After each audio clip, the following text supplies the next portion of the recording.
Et nous vous l'avons dit, ce matin on s'intéresse aux baleines, l'observation des baleines avec une spécialiste, Claire Garrigue, qui est notre invitée. La première partie avec les questions de Thierry Belmont. Bonjour Claire Garrigue. Bonjour. La saison des baleines a débuté de juillet à septembre. Elles viennent se reposer et mettre bas, surtout dans les eaux calédoniennes. Certains se sont étonnés de leur arrivée très tôt ici dans nos eaux. En réalité, les baleines, elles arrivent quand elles veulent? Elles n'arrivent pas toutes ensemble surtout, donc en fait, voilà, on en voit de manière échelonnée. On peut en voir très tôt, en effet. Cette année, les premiers signalements qu'on a eus étaient début juin. Parce que toutes les baleines n'arrivent pas ensemble selon si elles ont un petit, pas un petit, selon si elles sont adultes ou pas. Elles arrivent groupées, les baleines? Non, justement. Oui. C'est très échelonné dans le temps. Donc il y en aura toujours qui vont arriver, parce que le pic de la saison est au mois d'août. La saison de whale watching, la saison d'observation, a également commencé. Il y a une réglementation en vigueur avec l'objectif de ne pas perturber ces grands cétacés. C'est une réglementation qui est bien suivie chez nous?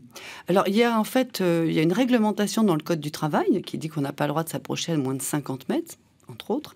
Et par contre, autrement, il y a un code de conduite.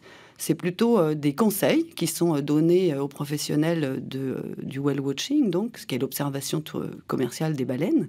Et ces règles sont oui, relativement bien suivies. Il y a cette observation commerciale avec des professionnels qui ont l'habitude, mais est-ce qu'il n'y a pas des navires de plaisance, des particuliers également, qui vont perturber et qui suivent un peu moins ce code de conduite, comme vous dites? Écoutez, il y a des particuliers en effet, surtout les grands week-ends. Oui. Bon, je crois que, je sais pas, cette année, non, le 14 juillet ne sera pas un grand week-end, mais il y a peut-être d'autres grands week-ends. C'est surtout là qu'il y a pas mal de particuliers.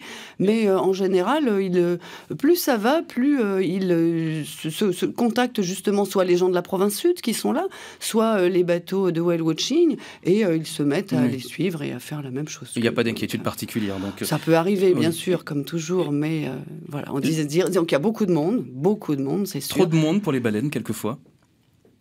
Ça énerve pas les scientifiques, ça? Non, il y a certainement beaucoup de monde, oui, je pense. Mais bon, il faut savoir que cette activité, elle est quand même partie de loin et qu'elle se régule petit à petit sur le territoire et qu'elle est correctement menée, même s'il y a en effet trop de monde. Et ça énerve les baleines ou pas? Alors écoutez, les baleines, savoir si ça les énerve, c'est difficile parce qu'elles ne nous le disent pas.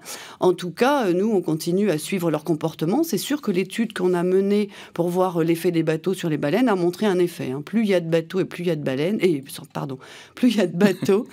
Et en fait, plus les baleines ont des directions aléatoires, et plus elles restent longtemps sous l'eau. Oui, ça les perturbe d'une certaine manière, de toute façon. Fait, voilà, elles ont une réaction d'évitement comme elles l'ont vis-à-vis d'un prédateur. Oui, les eaux calédoniennes, finalement, dans leur ensemble, est-ce que ces eaux sont paisibles? Est-ce que notre lagon est paisible pour les baleines?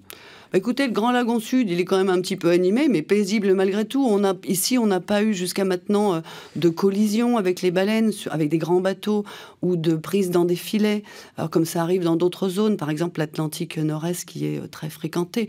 Mais il faut toujours être vigilant parce que c'est quand même des animaux en danger au niveau de l'Océanie. Absolument. La baleine à bosse d'Océanie et celle du golfe Persique, je l'ai lu, ont été reclassées sur la liste rouge des espèces en danger par l'Union internationale pour la conservation de la nature. Ça veut dire que ce sont vraiment des cétacés qu'il faut protéger? Oui, tout à fait. Ce sont deux populations qui sont considérées encore actuellement comme en danger parce qu'elles n'avaient pas montré de signes d'accroissement vraiment évidents, contrairement aux autres populations qui augmentent. Pour vous donner une idée, ici en Nouvelle-Calédonie, on estime qu'on a à peu près 30% du nombre de baleines qu'il y avait avant la chasse. La chasse s'étant arrêtée dans les années 63 à peu près. La population s'est recomposée depuis la fin de la chasse à baleines? Petit à petit, mais on n'en est qu'à 30%, ce qui est encore pas beaucoup. Maracas, c'est la campagne scientifique. Première édition a eu lieu en 2016. Vous en êtes déjà à la 6e édition. Vous partez ce matin? Voilà, tout à fait. Maracas, ce sont des campagnes qui ont lieu dans le parc naturel de la mer de Corail, parce qu'on a beaucoup d'informations sur la zone côtière du Lagon Sud, mais peu dans le parc. Or, le parc est très grand et il contient des zones qui peuvent être intéressantes pour les baleines. Et donc, notamment, ce matin, nous partons vers les monts sous-marins situés au sud de l'île des Pins. Pour combien de temps?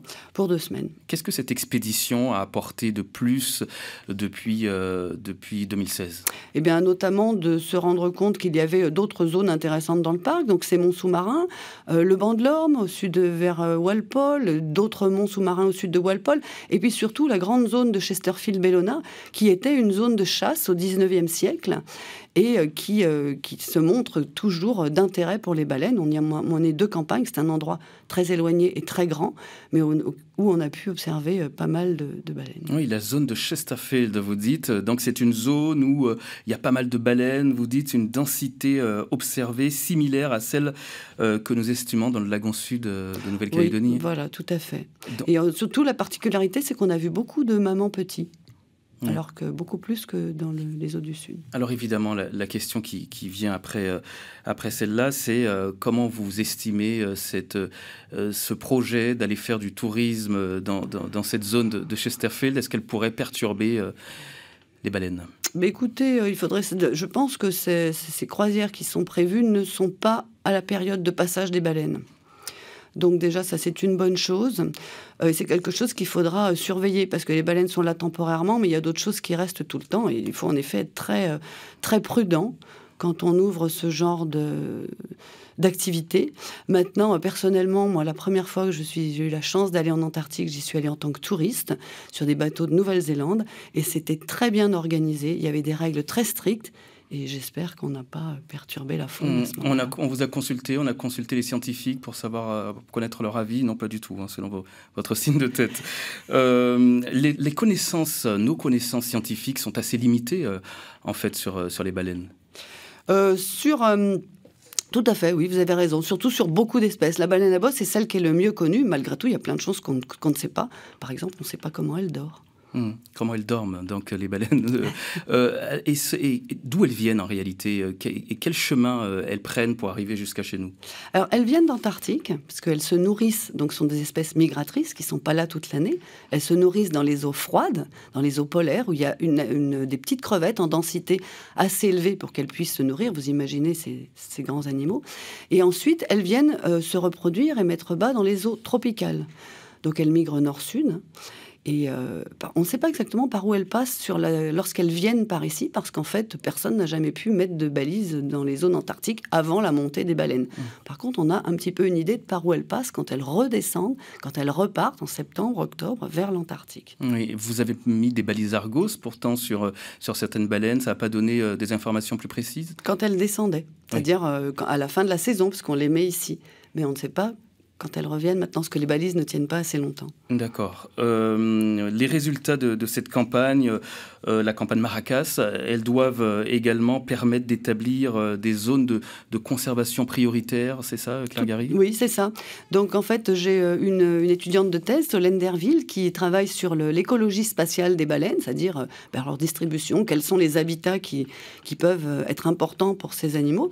Et Solène a récemment pu, avec les travaux qu'on a fait dans Maracas et avant, réaliser une carte des habitats potentiels des baleines, c'est-à-dire toutes les zones qui potentiellement peuvent être intéressantes pour les baleines.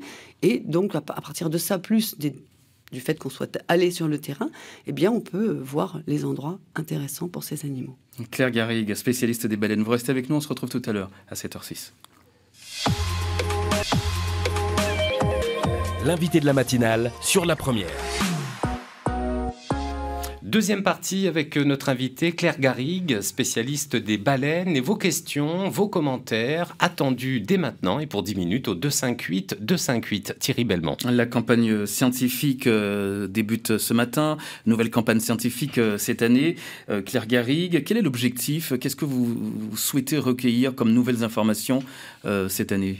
Écoutez, le but de cette campagne qui commence donc aujourd'hui, on embarque sur le bateau du gouvernement, sur l'Amborella, avec nos partenaires. Il y a Marc Aurémus du WWF et il y a Rémi Daudémont et Véronique Perrard de Opération Cétacé, et puis Solène et moi-même de l'IRD.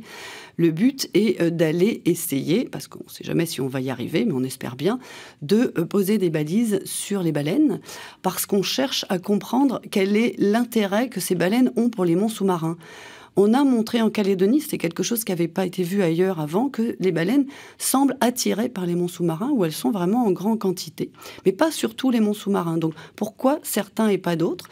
Donc en fait, les balises qu'on va poser, eh bien, vous nous donnez des informations sur les temps de plongée et les profondeurs de plongée des baleines. Donc, qu'est-ce qu'elles vont faire sous l'eau? On va essayer, à travers ça, de deviner ce qu'elles vont faire sous l'eau. Ce qu'elles vont faire sous l'eau, donc pour l'instant, c'est le mystère. C'est un peu le mystère. Oui. Comment vous accrochez ces balises aux baleines? Alors, ces balises sont déployées avec un instrument qui sert à lancer des amarres entre les bateaux.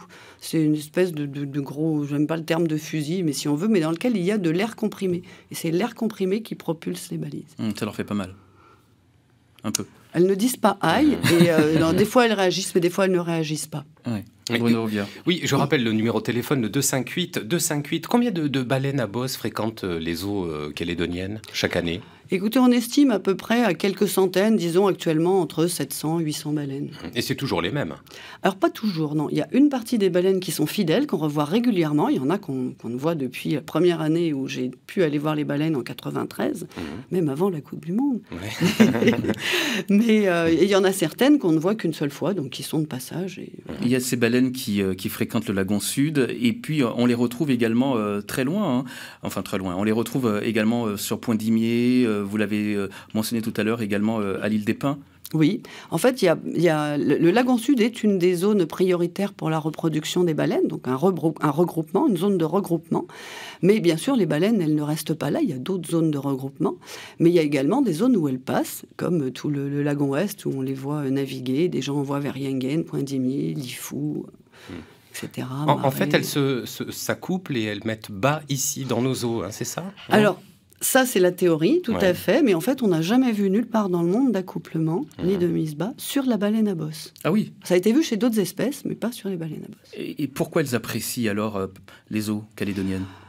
Écoutez, il n'y a pas que les eaux calédoniennes, mais en général, ce qu'elles prennent, voilà, exactement, eh bien, elles aiment les eaux qui sont dans les 20 degrés de latitude, dans les 20-25 degrés de température et dans les moins de 200 mètres de profondeur. Donc le voyer de lagon sud correspond tout à fait parce que l'eau est chaude et puis qu'elles peuvent manger plus facilement. Elles ne mangent pas. Quand elles sont ici, elles ne mangent pas du tout. Elles vont manger pendant le trajet, c'est ça, hein? Elles vont manger en Antarctique. En Antarctique. Voilà. Et en fait, quand elles sont ici, elles jeûnent. À part peut-être un petit snack en 25 ans d'observation, j'en ai vu 2 fois manger. Mais autrement, elles jeûnent et les femelles, elles vont perdre un tiers de leur poids en allaitant leurs petits. À bord de l'Amborella, vous embarquez ce matin. Ce navire scientifique, il est composé de quelle manière? Qu'est-ce qu'il y a sur ce navire? Alors c'est le navire du gouvernement et il est utilisé pour surveiller les eaux de la Nouvelle-Calédonie, mais également il emmène certains scientifiques pour des campagnes. J'ai collègues plongés ou pour nous, pour aller travailler sur les baleines. Quand on parle des baleines à bosse, il est important de ne pas oublier la relation que ces baleines ont avec les populations de Nouvelle-Calédonie, parce que quand elles arrivent, c'est un signe annonciateur, c'est ça, hein? Oui, tout à fait. En fait, pour toutes les tribus côtières, l'arrivée des baleines à bosse correspond au moment pour eux où il faut commencer à préparer les champs où ils planteront les ignames. Et ils font des parallèles entre les mauvaises herbes qui vont brûler et le souffle de la baleine. Donc des fois on voit comme une petite fumée le matin quand il fait bien froid. Donc il y a tous ces parallèles avec cette culture. C'est une information qui est donnée d'ailleurs sur ces navires d'observation par ces professionnels qui amènent les touristes observer les baleines. Est-ce que vous travaillez en collaboration avec les scientifiques d'autres îles également? Oui, on a un groupe de recherche en fait qui s'étend sur toutes les îles du Pacifique, en gros de la Calédonie à la Polynésie, mais avec des gens qui travaillent à Niue, au Tonga, aux îles Cook, et également bien sûr avec nos collègues d'Australie et d'Amérique du Sud. Et quelles informations ont été recueillies? Est-ce qu'on connaît les liens avec les archipels voisins? Oui. Alors les baleines, comme je vous dis, elles migrent surtout nord-sud, c'est-à-dire que de là où elles se nourrissent à là où elles se reproduisent. Mais de temps en temps, il y en a certaines qu'on a vues ici, qu'on va voir à Tonga, ou même 1 ou 2, je crois qu'on a vu en Polynésie. Mais c'est très loin, donc ça va être des échanges aléatoires. Si elles se mélangeaient au hasard, on aurait beaucoup plus de baleines qu'on verrait ici et en même temps au Tonga ou en Polynésie. Mais en fait, comme elles ont une migration qui est surtout nord-sud, avec une fidélité à leur zone où elles sont nées. Ah oui. Donc, mais malgré tout, bien sûr, on s'échange toutes nos données, donc toutes nos photographies, puisqu'on reconnaît les baleines avec les photographies des nageoires caudales, de la face inférieure des nageoires caudales, qui est un dessin, comme notre empreinte digitale. D'ailleurs, j'invite tous les gens qui auront des photographies à nous les envoyer, parce que si on ne connaît pas la baleine, on leur propose de lui donner un nom. Et également, on s'échange aussi les données de génétique, puisqu'on prélève des échantillons pour faire de la génétique, ou des chants, puisqu'on enregistre les chants des mâles. Bruno revient. Si on a des photos donc de nageoires caudales, on vous les envoie de quelle façon? Il y a écoutez, il y a sur l'IRD, il y a le site de l'UMR Anthropie auquel j'appartiens, et dessus il y a une fiche et on peut envoyer des informations et des photos. Est-ce qu'on a déjà observé d'autres espèces de baleines dans nos eaux en dehors des baleines à bosse? Oui, tout à fait. J'en profite quand même pour rajouter qu'il y a aussi un Facebook, pardon. Oui. Je suis très forte, vous voyez. C'est mes jeunes qui s'en occupent. À Opération Cétacé. On peut aussi recueillir des photos. Alors bien sûr, il y a en Nouvelle-Calédonie 7 espèces de baleines qui ont été recensées. Donc il n'y a pas que la baleine à bosse. Mais c'est la plus connue et c'est surtout celle qui a des comportements aériens qui fait que, voilà, qui attire les gens et qui a envie d'aller la voir. Alors, vous nous avez parlé du chant des baleines. Elles chantent pourquoi, ces baleines? Qu'est-ce qu'on sait sur le chant des baleines? Alors, on en sait déjà, mais on va en savoir beaucoup plus parce que cette année, on commence un nouveau programme, et ça, je vous en parlerai une autre fois sur les chants des baleines. En fait, ce ne sont que les baleines adultes mâles qui chantent, et ce chant est lié à la reproduction. Alors, des fois, on me demande comment communiquent les baleines. Oui, les baleines communiquent par des sons. Donc, les mamans, avec leurs petits, font des sons. Mais les chants, ce ne sont que le fait de mâles adultes. C'est un moyen de séduction. Certainement lié à la reproduction. On ne sait pas exactement à quoi il sert. Mais ce qu'on a pu mettre en évidence, c'est que ce chant, qui est caractéristique d'une population, eh bien d'abord, il évolue dans le temps. C'est le chant le plus long et le plus complexe du règne animal. Et il traverse l'océan Pacifique. À l'image de tous les peuples océaniens qui ont traversé cet océan, le chant qui est chanté sur l'est de l'Australie va se transmettre petit à petit jusqu'en Polynésie. Donc normalement, cette année, nous, ce qu'on va enregistrer, ce sera le chant qui a été chanté sur l'est de l'Australie l'année dernière. Et ça évolue. Et c'est toujours le même chant ou le chant? Non, justement, il évolue. Il évolue dans le temps et au bout de quelques années, il est complètement différent. On peut dire qu'il y a chaque année un tube de l'été, on va voilà, dire. Et c'est un petit peu un des buts de l'étude qu'on va mener, de trouver les nouveaux tubes et qui chante les nouveaux tubes, qui est à la pointe. C'est vraiment passionnant. Le Japon et les baleines, aujourd'hui, est-ce que la chasse aux baleines, est-ce qu'il y a une étude qui est menée sur les Japonais et sur leur appétit pour la baleine, pour les baleines? Alors ça, c'est un sujet qui est très délicat parce que les Japonais font des études, mais en fait, ces études pourraient être faites autrement. Et il a été montré, notamment par la Cour de justice de La Haye, puisqu'ils ont été condamnés en disant que c'était pas de la chasse scientifique qu'ils faisaient, puisque c'était pas vraiment de la science. Voilà. Mais bon, actuellement, à ma connaissance, au niveau des baleines à bosse, ils ne prennent pas de baleines à bosse. Ils prennent d'autres espèces, sous couvert de chasse scientifique. Il nous reste une petite minute à passer ensemble et on va aller au standard, faire un tour avec Dominique. Bonjour Dominique. Oui, bonjour. Soyez le bienvenu, on vous écoute. Bon, je pourrais polémiquer parce que vous n'avez pas dit dans vos titres, rappel des titres, qu'il y avait la prise de position du PT. Parce que c'était des choses importantes. Mais une observation le plus essentielle qui est liée à votre actualité et puis à votre invité, que je salue ainsi que les auditeurs, c'est qu'actuellement, ce qui est évident, c'est que la nature souffre. Il y a des grandes espèces qui sont en train de disparaître, marsouins, ours blancs, vipères, etc. Et on sait que la nature est en danger et que l'humanité est également en danger, quoi. Alors la question que je pose à votre invité, c'est est-ce qu'on peut revenir en arrière? Et enfin, une prise de position sur les croisières du Ponant, du milliardaire français, elles doivent être tout simplement interdites. Il faut donner l'argent à la nature, parce que la nature en a besoin beaucoup plus que de donner des points de vue de luxe à des personnes qui ont des moyens qui ne correspondent pas à la réalité. Voilà, je vous remercie. Merci Dominique pour votre réflexion et puis pour votre question. Donc, est-ce qu'on peut revenir en arrière? C'était revenir en arrière, écoutez, là ça va être mon côté pessimiste. Je ne suis pas très optimiste justement. Je vous remercie monsieur pour cette question et en effet c'est vrai que à l'heure actuelle c'est pas beau à voir tout ce qui se passe dans le monde au niveau de la nature. Je dirais que bon pour nous côté baleine à bosse ici, on n'est pas pire. Donc ça nous garde un côté optimiste et puis on voit que ces populations elles ont augmenté.